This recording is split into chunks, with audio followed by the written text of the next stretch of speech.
C'est une vidéo sérieuse parce que j'aimerais casser un mythe qui est super répandu sur la prépa et c'est vraiment important que vous le sachiez, surtout si vous allez rentrer en prépa. Souvent, vous allez penser que les étudiants qui réussissent les concours et qui intègrent les meilleures écoles, c'est toujours ceux qui réussissaient tout le temps en prépa, qui avaient des bonnes notes, qui n'étaient pas en difficulté.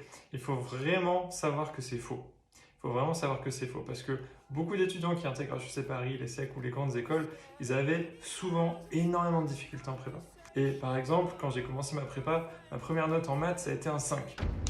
Ma première note en culture générale, ça a été 8. Enfin, il n'y a eu que des trucs comme ça durant toute ma première année. Ça a été vraiment difficile.